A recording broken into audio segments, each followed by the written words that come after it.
Good morning, everyone. Andrew Mccoy, the industry chair for the Evolving the Workforce Community of Interest, and we'll definitely want to say a couple words and welcome everybody to this session. We have a great turnout of registered attendees and a number of people already on the call. So wanted to get started, and we've got a great program that's definitely very timely and hopefully will prove to be quite beneficial. But just wanted to give a quick update around the community of interest before I pass it on to Austin to introduce our panelists and speakers. But the main update that we have is early next year, we're going to be launching a new project. We're in the final phases of getting that approved, identifying project chairs and government speakers. So I would think late January, early February, we'll have the formal call for volunteers. But mainly, this is a project that carries on the work that we did the last few years around talent as a service.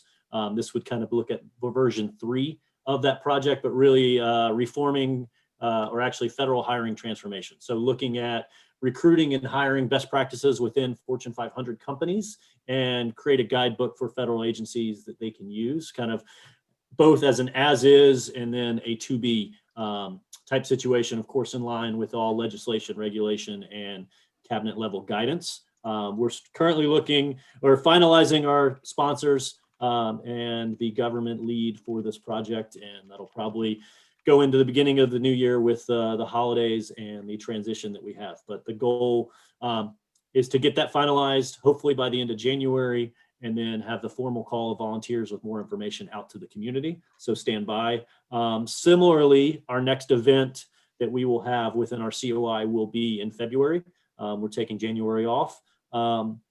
And that is going to kind of be a showcase of this project. The goal is to have the government sponsor and the project leads kind of talk about the project, get some feedback from our community of interest, and also hopefully get some more interest for people that want to take part and develop this guidebook. But once again, thank you everybody for your time this morning and interest within our topic. And I will kick it over to Austin to introduce our panelist and moderator. But Austin, go ahead, take it away. Great, thank you, Andrew. And a big thank you to our participants for joining us today. We have an excellent program for you, and we're grateful for your attendance. My name is Austin Crittenden, and I am the program chair for our organization. And before I introduce you to today's speakers and moderator, I will quickly outline today's program and just go over some quick housekeeping. So, as you know, we are about a month away from Inauguration Day on January 20th, and this may be the most uniquely challenging presidential transition in recent history. And fortunately, we have expert speakers and moderator to walk us through it today.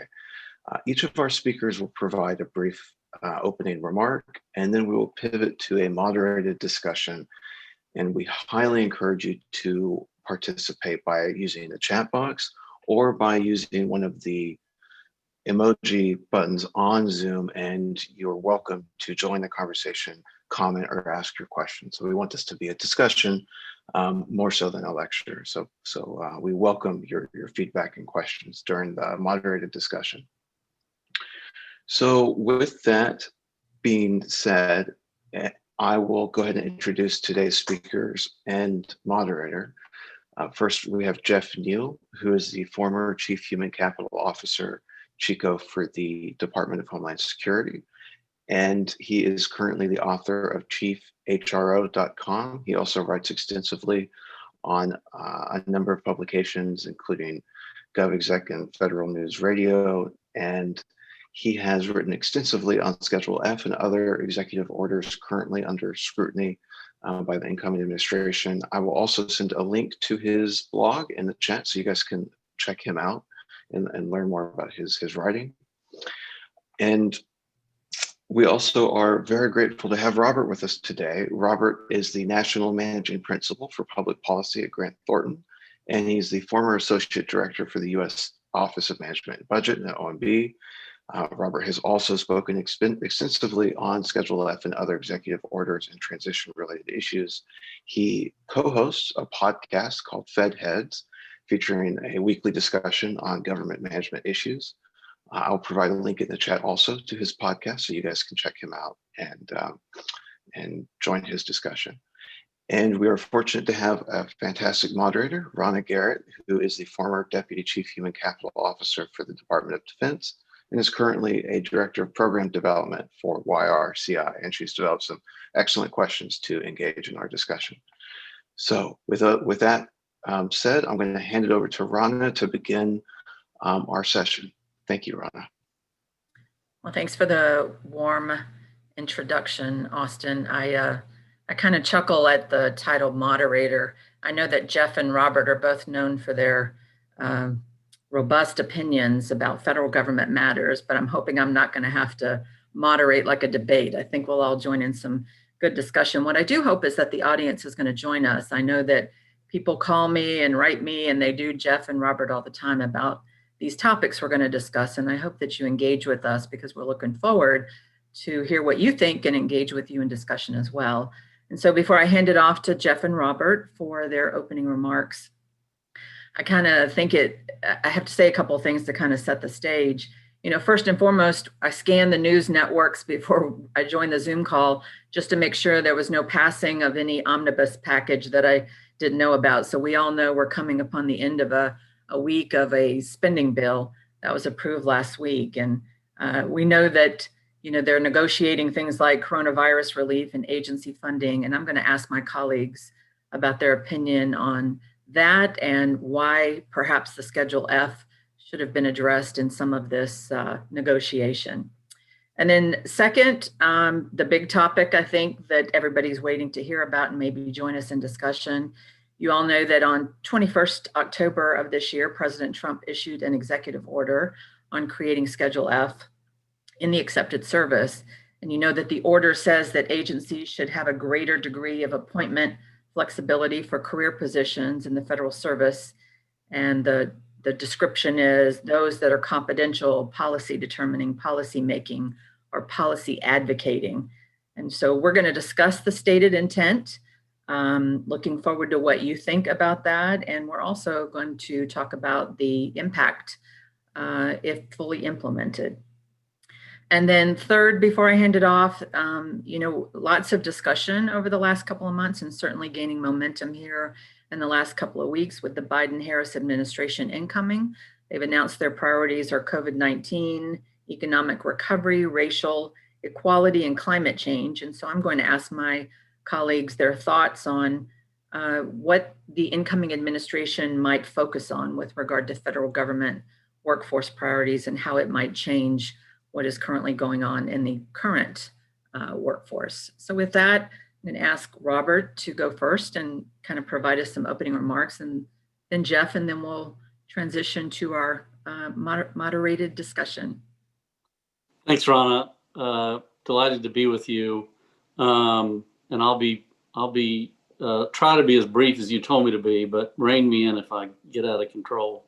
So I'm one of a large number of former Republican political appointees who've been vocal about the damage that Schedule F might potentially do to the professional civil service.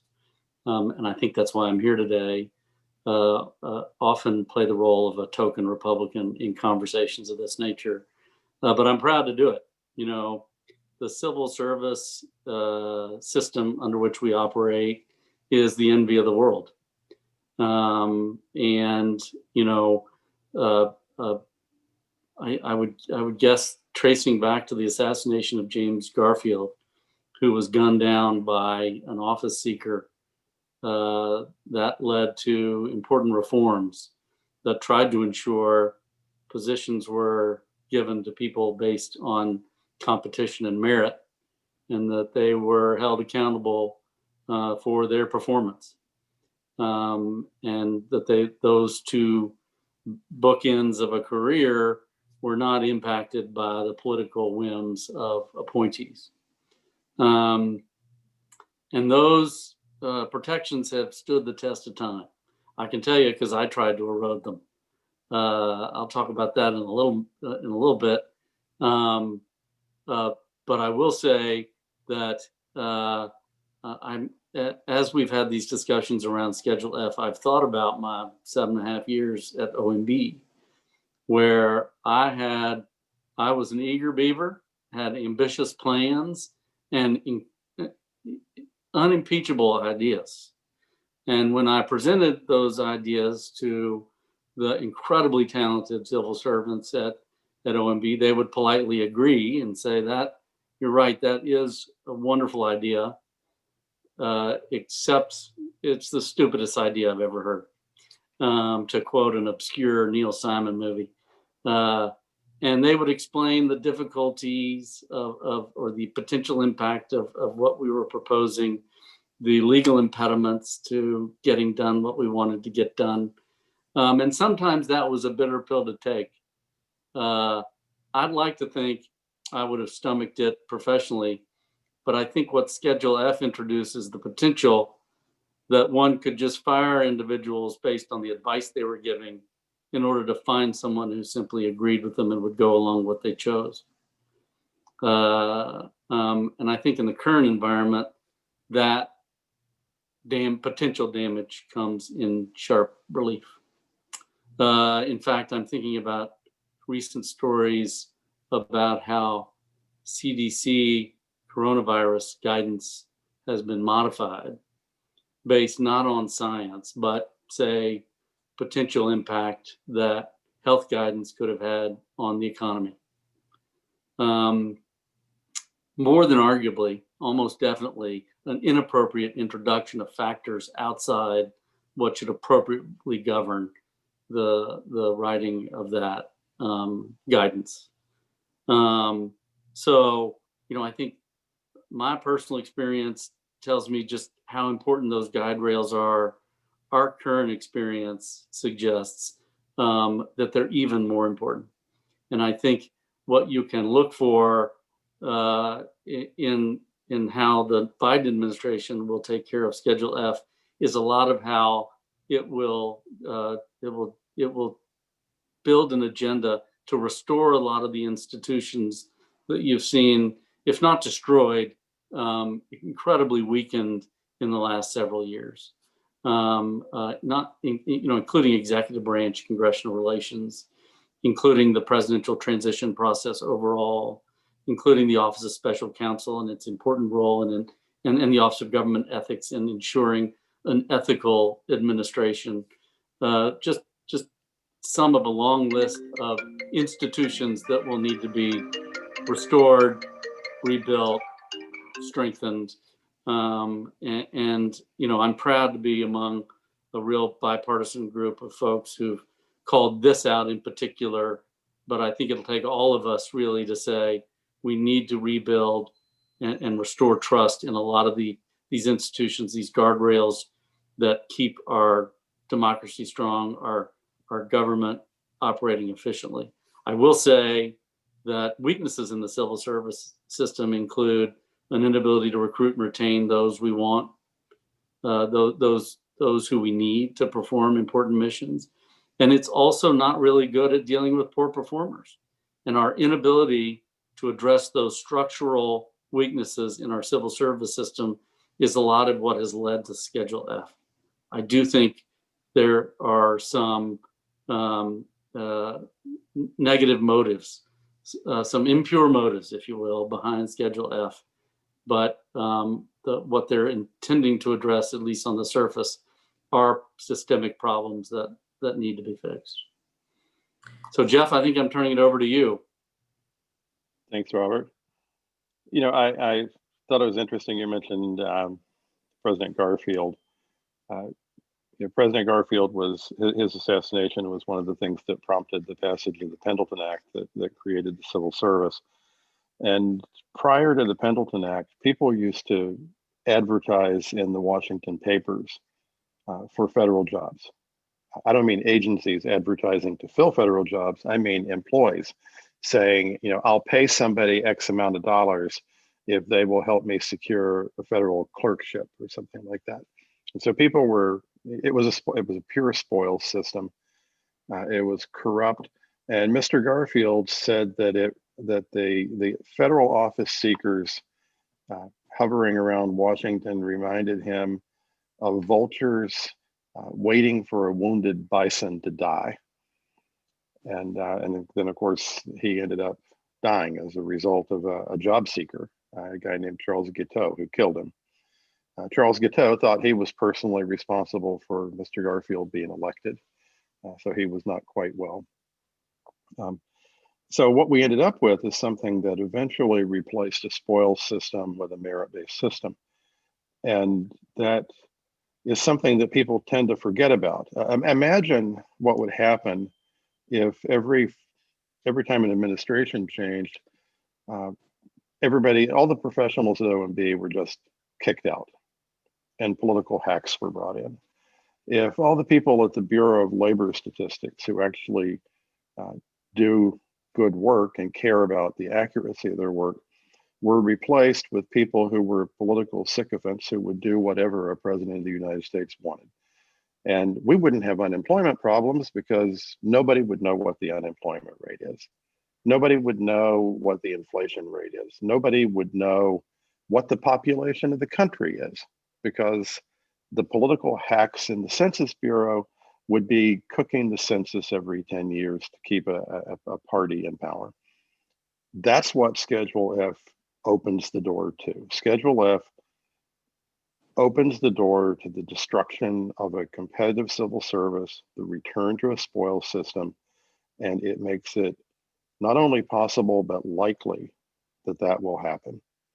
And anyone who says, well, that wouldn't happen here in this country, just needs to look at what's happened in the last few years.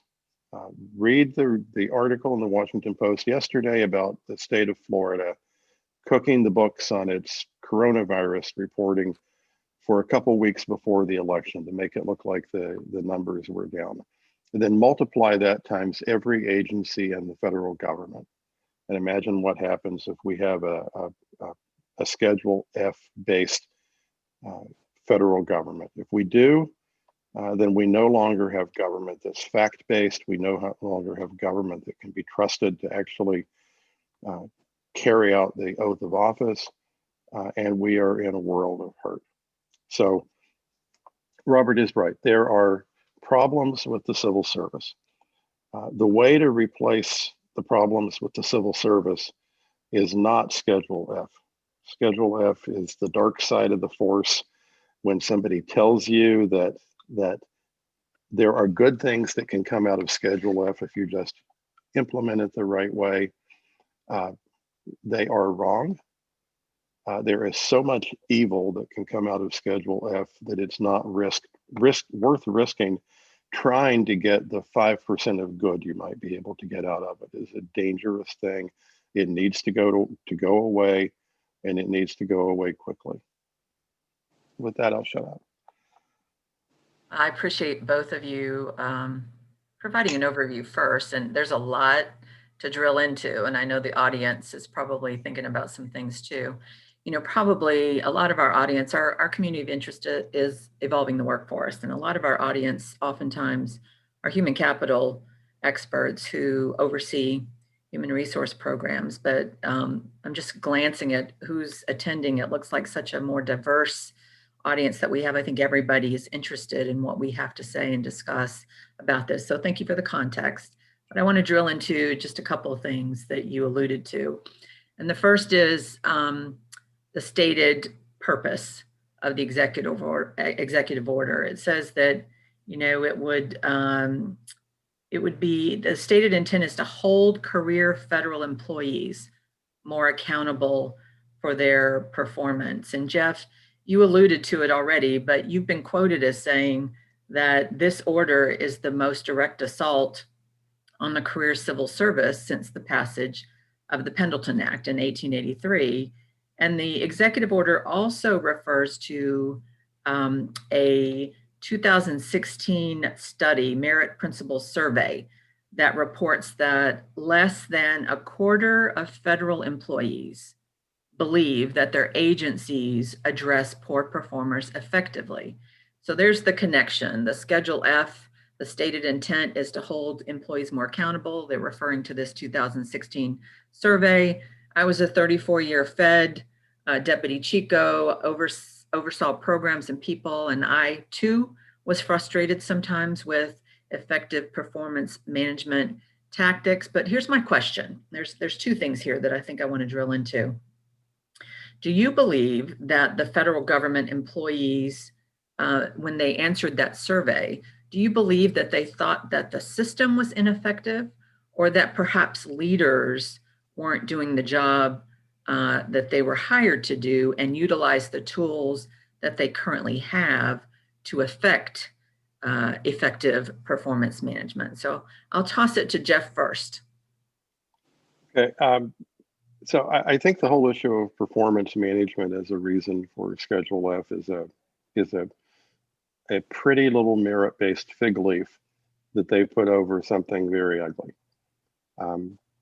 I think there are issues with performance management in government, and I think when people say that their agencies don't hold people accountable, I don't think they're looking at it and saying, well, it's my boss, or it's the, it's some part of Chapter 75 or something like that. I don't think they look at it in that kind of depth. I think they look at it and say, Betty Lou is not doing a good job, and Betty Lou's been here for 10 years not doing a good job. Something ought to be done.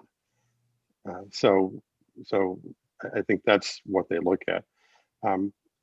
I spent a lot of years in federal HR, and I spent a lot of those years in labor and employee relations, dealing with performance and misconduct issues. And I can tell you, if you look at where in the workforce you have a lot of performance issues, it is not in any way, shape, or form in the policy-making part of the federal government. Those are not the people who are getting fired. Those are not the people who are getting the unsatisfactory performance ratings. More often than not, those are some of the most capable people. So if this was actually what it is purported to be, then it would have dealt with the other end of the workforce where the problems really are, and the types of occupations where the problems really are. It didn't do that. It dealt with the place where there isn't a problem. So that makes me think that the entire basis for Schedule F is just the stated basis is just a pretty little fig leaf. It has nothing to do with the real intent of Schedule F. Also, if you really were concerned about Schedule F with performance, Schedule F wouldn't have been written in such a way that you could use it to convert all the political appointees to permanent jobs, because that has nothing to do with performance. So when you look at what is created and what it does, Schedule F is a lie. It's a pure bald-faced lie. That's a purely political move. All right, thanks, Jeff. And I want to flip something to Robert in that same vein, and then we'll pause, Austin, for questions from the audience. But Robert, so Jeff says nothing to do with it, policy making. My question to you is, you've been in OMB, you've had employees work for you. You know that on occasion it's tough to work through the process. Do you have any suggestions for improvement outside the Schedule F implementation? What are your thoughts on our performance accountability system in the federal government currently? Well, it occurs to me we probably should have gotten an antagonist in this conversation, because I just don't disagree with a single word Jeff said. And I don't know why I'm surprised by that, but even the tone he used, which might seem severe, is something with which I agree. Performance management is something I've tried to institute. When we created the Department of Homeland Security, we gave them a completely revised employment management system. Same at the Department of Defense. These are very tough things to do in the civil service. It's difficult to distinguish one's performance from another in many cases. But I also think employees have too many avenues through which to appeal decisions about their performance. And that makes it incredibly time-consuming, expensive, and difficult to hold individuals genuinely accountable for their poor performance. Those, you asked what recommendations. I think fortitude is the number one recommendation I would give. The process has to be bird dogged and followed up relentlessly if you're convinced that an individual is not living up to their promise of performing at the level that they should be. Mhm. Having been involved in a number of those situations, I remember them as epic, almost like a Moby Dick situation, and where there's unanimity among the organization that an individual is almost, an intentional poor performer. It can be done, but it's difficult, and the process should be easier. To your question about recommendation, I think it's understanding the process and following it relentlessly. And an OMB is a very small organization, and if you have a poor performer, that is filling up a precious slot. And so there does consensus does emerge that we need to open those up, lest we be a less optimally performing organization on the whole. So let me provide a little bit of my experience. As a retired deputy Chico, and I spent my entire career doing business management, human capital.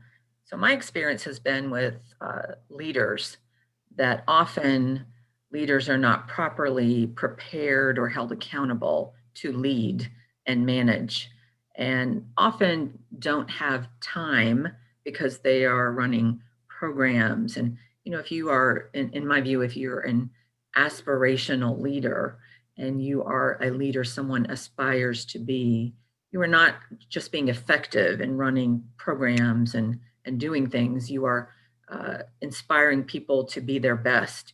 You're coaching, you're mentoring, you're developing. And that takes time, right? It takes a lot of time to invest in people and manage and inspire people to develop themselves and help them with their career. And I think it's tough in the federal government. People think there are so many government employees and there's not a lot of people working. That's not true. Often you can't find the time you need to spend to invest in employees and having conversations and guiding them, directing them, developing them, and helping them be better, do better. So that's been my view. So let me do this. Austin, let me just, if I can just add to that. Sure. When early in my days, well, I guess with the passage of the Department of Homeland Security Act, we revised the Senior Executive Service Performance Appraisal System. And OMB, very small organization, very proud of its performance. And we said we were going to implement a new performance management system there. And the organization was largely shocked that we were going to make the organization eat its own dog food in terms of a performance appraisal system. So you do get this sense that there are people who think their jobs are more important than to spend any portion of it devoted to organizational or individual management. And it's perverse, because should you not pay attention to those two things, then you won't accomplish your goals nearly to the extent you hope. Absolutely. All right, Austin, do we have any questions from the audience that perhaps we can entertain? We do. We have a number of questions, and we really appreciate the participants' feedback. So please keep it coming. I'm going to group two questions, question and comment together, since it's on the same topic, and I'll throw that to our speakers and moderators. So the question from Joan is, how difficult will it be to make Schedule F go away? Can't the executive order just be rescinded? And in response to that, Joe comments that I am not sure that just rescinding the executive order is the best move. In my opinion, it would be much better to have the new Department of Justice work with the AFGE, forgive my ignorance, I'm not sure what the acronym is, and ACLU to have the executive order ruled unconstitutional, or get Congress to pass legislation specifically prohibiting this type of move in the future. The problem with rescinding the executive order is that it reaffirms the president had the authority to issue it in the first place, which provides the next president a blank check to do it again. So with that, I'll throw that to our speakers to get their thoughts. Before you do that, let me add some context, because that actually fed into one of my questions. So that's kind of a two-part.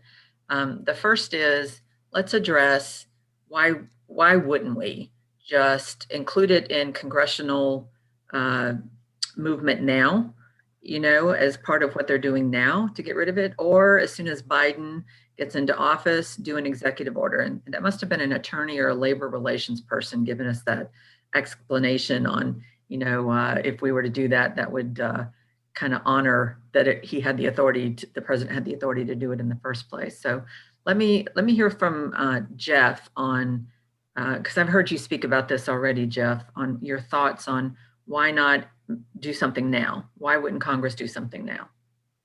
Well, I think Congress is unlikely to do something now. And the reason is that a lot of people on the Hill don't see this as important. They look at it and say, well, Joe Biden can, you know, Trump could create it with the stroke of a Sharpie and Biden could get rid of it the same way. The problem with that, and the other problem is that there are people on the Hill who would not want to be seen as singling out an executive order signed by President Trump and stopping it. I think there are a lot of folks who are a little afraid of taking him on in any way, shape, or form. So they don't want to vote on anything like that. Also, they're in the midst of trying to resolve an almost $1 trillion COVID relief bill and fund the federal government for the rest of the fiscal year. So a lot of people look at the pecking order of problems and say this is not high enough on the pecking order to merit our time.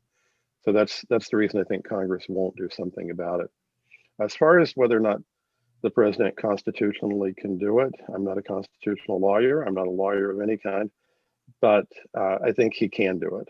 I think the law gives the president the authority to accept positions from the competitive service. That's what this did. And in all likelihood, the courts would sustain the president's authority to do it, which is one of the problems because it's already now let this genie out of the bottle. And so putting it back in is going to be difficult.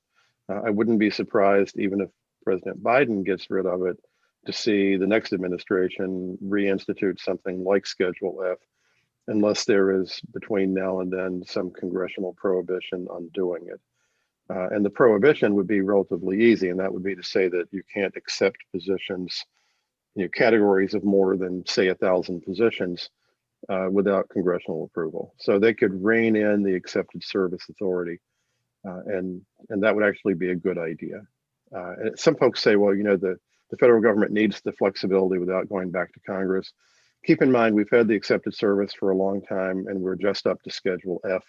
So it's not exactly like every year some massive thing comes up where the government has a talent crisis and it needs a new executive or a new accepted service schedule. As far as just getting rid of it, it depends on whether or not it starts to be implemented. If the administration starts hiring people or does the two things that I think are most likely and most dangerous, either converting career employees and then firing some of them, or converting a bunch of political appointees, then getting rid of Schedule F becomes much more complicated because now you don't have a theoretical hiring authority, you have people in that schedule. And when you get rid of it, you have to do something with the people. If they only convert politicals and they don't move any career people, then when you get rid of it, you open yourself up to the complaint that now you're taking action on a large group of people based solely on their political affiliation, because it's a bunch of former Trump appointees. And you might find a court that would agree with that. You might not, but you might find a court that would agree with that. So it might be that the cleaner way to get rid of Schedule F would be to actually run reductions in force in every agency where it's been created, where you only abolish Schedule F positions. So that would be one problem. The problem with people that you convert is if you convert and fire people, and a lot of people think that the likely outcome would be they would convert some people that they don't like and then fire them. If you do that, you can bring them back, but if you bring them back, they no longer are in any of the systems. They've been processed out. They no longer have badges. They have to get system access again. They have to get badged in again. They will have gotten lump sum payments for annual leave in all likelihood. Then you have to find a way to back out those lump sum payments for annual leave and get the money back.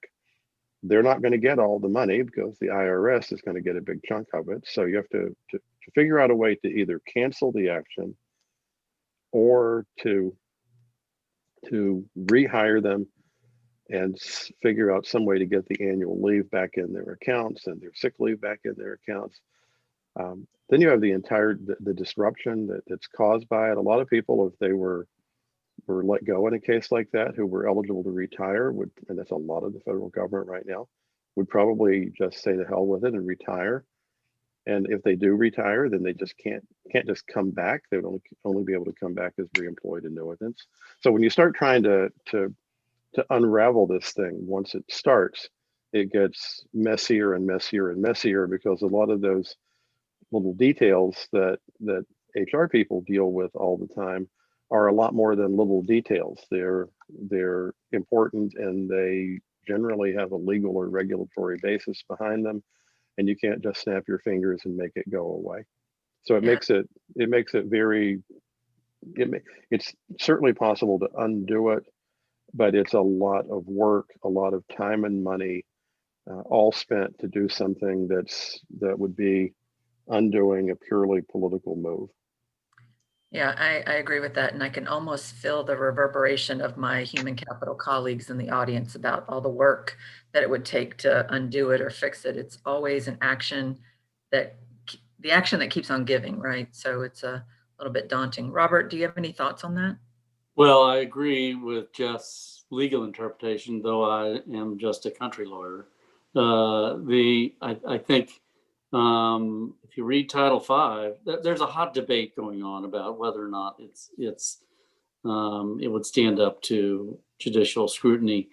But if you read the plain language of Title V, it does give the president the authority to create exceptions to the competitive service. So this would seem to fall in line with that. I wouldn't abandon hope that Congress does something in the next few hours on this topic. I wouldn't be surprised at all to see a limitation on appropriations. I would not pin your hopes on the Biden administration to defend Schedule F.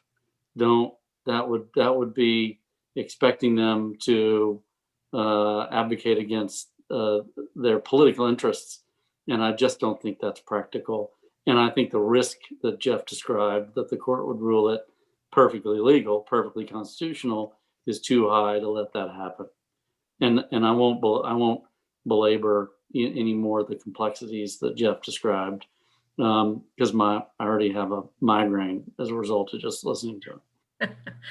I want to have one more question that I have on this Schedule F, and then I want to give us enough time to talk about the incoming administration and potential workforce priorities and what we think.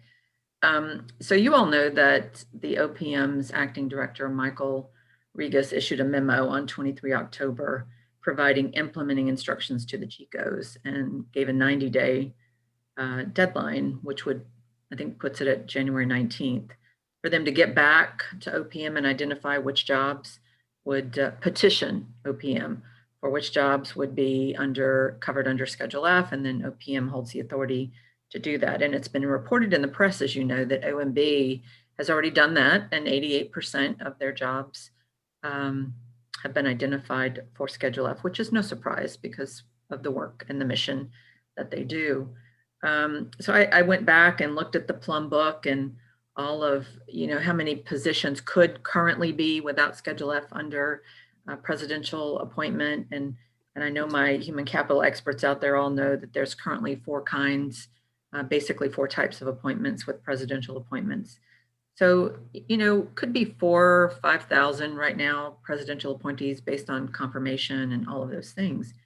Here's my question. If OMB has 88%, and thinking of the numbers of the federal government workforce, You know, and I think about my former colleagues, Chicos, Deputy Chicos, and their role in what they do. So it's a twofold question. You know, what are your thoughts? Chicos would be converted under Schedule F, and what would be the impact there? And what about the numbers? I mean, the numbers would be huge, right? Let me toss it to Robert. What are your thoughts? Yeah, I agree. It of course depends on how you interpret policy making, or I mean, it's not just policy making, right? It's supporting policy making. So if you take an expansive view of what constitutes policy making, it could be incredibly substantial. And if you think about Chief Human Capital Officer, of course, much of that job is the nuts and bolts of operating a personnel system. But a greater and increasing portion of the responsibility of a Chico is to advise on personnel policy or even other policies. We fought to get Chicos a seat at the table, which by definition makes them policy-making officials or puts them in a policy-making role. And there are so many others that are like that. Think about fleet management. You've got somebody advising on the policy related to managing the many fleets that we administer. I'm sort of using these definitions to put it in the extreme, but you can very well see people taking expansive definition to put more and more people in this schedule. So I do think the numbers could be pretty big. So Jeff, can you take that and give us your thoughts, and then also talk a little bit about burrowing in? Sure. As far as the numbers, I think had they had time, had they had a second term, the Trump administration could have easily put over 100,000 people in Schedule F, easily, and maybe several 100,000. The Schedule F executive order includes things like anybody who negotiates with unions on behalf of an agency. Out in the field, there are GS 11s and 12s who do that work. So this could be expanded to cover a very large number of positions. It's not only just policy making, it's also policy advocating, according to the executive order. Policy advocating is a massive group of people. So the numbers on this could have been enormous. I don't think there's time now to be able to put 100,000 people in Schedule F. I think that's extremely unlikely. If there were that many put in, it would probably be on the last possible day, and that would make it easier to undo it. As far as burrowing in, burrowing in happens in every administration. People look at it and say, well, burrowing in is evil and it shouldn't happen. The reality is that some burrowing, if you have a merit-based system and you have the prohibited personnel practice protections that we have right now, some burrowing is going to happen. Say, for example, I'm a Schedule C at an agency, and I'm a political appointee, and I see a job I want to apply for, and I'm very well qualified for it, and I get selected.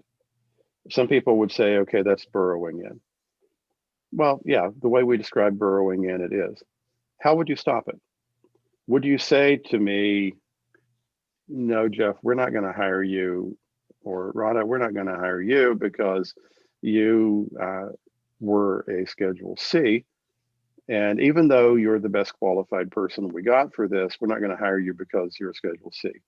At that point, we've just said we're not going to hire you because of your political affiliation, and that becomes the prohibited personnel practice. So some burrowing is going to happen in a merit-based system because people can, in fact, apply for jobs and they can get selected for them. What could happen with Schedule F, though, is you could see like warp speed burrowing in, and you could see it on a scale that we've never seen before, or actually that we haven't seen since the years after the Pendleton Act was passed. when the Pendleton Act was passed, it actually only covered about 10% of the civil service.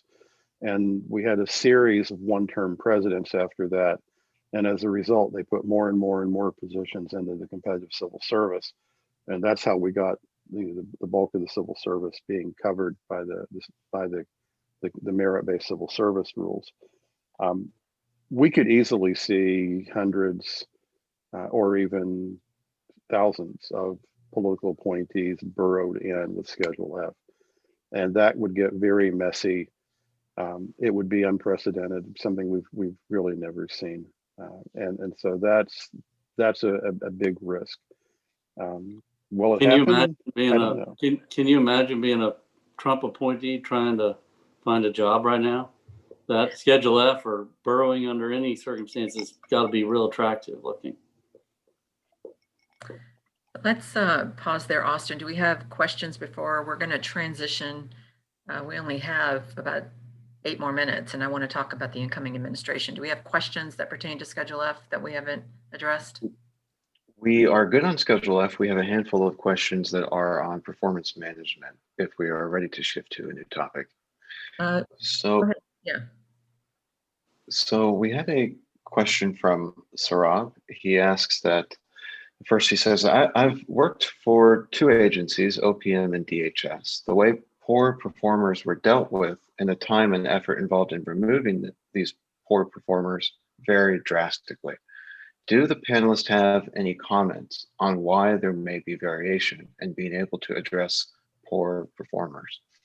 And related to that, Jennifer asks, as a question to federal managers and leaders, is it more difficult to prove and pursue performance problems, as Robert mentioned, in this extended virtual environment and considering pandemic impacts, ? So I will throw that back to the group there on managing poor performance.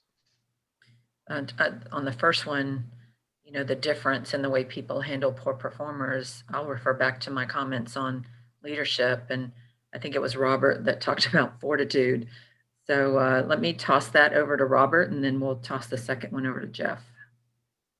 I don't know that I'm trying to guess which one was more effective at dealing with poor performers. Theoretically, you'd think it was the Office of Personnel Management because they're the ones who administer these systems. But I'm not sure I could. I'm not sure I put money on that. I think to Ronna, to your point earlier, it's about leadership. Leadership's got to understand that this is their responsibility, that it's a cancer in the culture of an organization, and get after it. I think the question about performance management in a COVID virtual environment is a really good one. It's one where this is an environment in which you have to be pretty focused on managing your workforce, but also empathetic. Good God, what we're all going through together is just unbelievably stressful. And, when a guy shows up to a client meeting in an unwashed t-shirt, my immediate reaction is to be horrified. But you have to understand, you have to be empathetic of what we're all going through in order to cut that guy some slack. When there's a high risk, the cat could jump up on me at any time right now. These are just little small things, but we should all just grasp hands, pray to God we all get through this together safely, and then we can talk about performance management. That's probably the worst cop-out, but that's my compassionate reaction to a question about whether this is the right time to really buckle up on performance management. Well, let me add to that before I toss it to Jeff. People often relate performance management to just disciplinary action, but really it's also about engagement, employee engagement, reward. And this pandemic, I believe, highlights not just our challenges with work, but as you intimated, Robert, our families, what's going on in the world, but it also highlights weaknesses and strengths in leaders, in engaging employees and continuing relationships and engaging about how are you doing? How can I help you? How's the work? How's your life? That's part of leadership and inspiring people. So, you're right. You know, it's not a time to go, what's the production? Although we have to continue to be effective and produce, but it is a time for leaders to step up and figure out how can I continue to communicate, inspire, and still get the work done in this environment. Jeff, what do you think? I think performance management is one of those where what happens varies pretty significantly from agency to agency. And it's driven by a lot of things. Some of it is agency cultures. I know I spent most of my career in the Department of Defense. We actually dealt pretty well with poor performance in most of the organizations I worked in.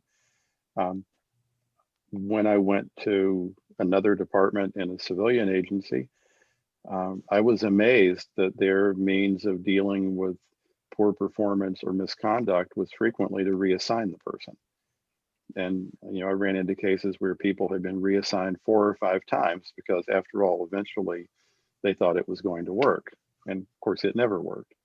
So the culture of the agency creates issues. The competence of the HR staff creates issues with performance.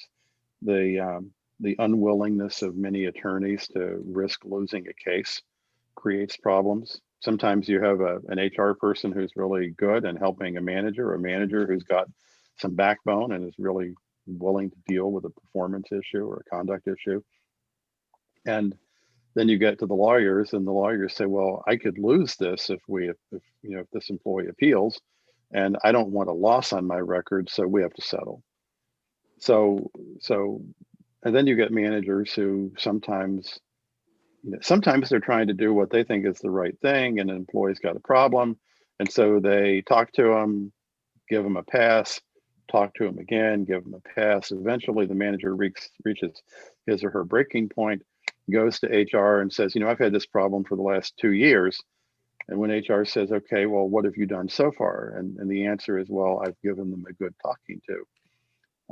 That a good talking to a couple of times isn't progressive discipline. So there are a lot of things that cause the variability in how performance management works in federal agencies. Another thing is simply that managers are frequently unwilling to deal with the issues. If you look at the one category of employees where nobody can blame the federal system and say, this system just makes it so hard, the one category is probationary employees. If you want to get rid of a probationary employee, you say, hey, you're fired, go now, leave. They have almost no appeal right, virtually none. The narrow little window to appeal in for just a couple of things. They don't do it. Managers rarely take action against employees in probationary periods. They could fire them with just saying you're fired, and they don't do it. Less than 2% of employees, 0.2%, I think, of employees who are in probation are fired. So managers aren't dealing with performance problems in the cases where there is no appeal problem, there is no union problem, there is no anything problem. It's just that they don't want to do it. Yeah. So if they're not going to deal with it in those cases where it literally is be gone with you and they're gone, then they're not going to deal with it when it's going to take them a few months to get somebody out. And so a big chunk of what needs to be done to fix the performance issues is to deal with management training and with the selection processes that we use to hire managers. Because right now we're not hiring people who we think will be good leaders. We're hiring people who were the good technical people, and being a good technical person and being a good leader are entirely different skill sets, but we don't do that when we're hiring them. So that entirely takes us back to my original point about leadership. And just a plug for DOD, when I retired 1.5 years ago, but when we were there, we extended through legislation the probationary period to 2 years. So give them a little bit more time. And we still saw problems where people weren't doing action in 2 years. All right, guys, we have 3 minutes. I'm going to lay the context for the incoming administration.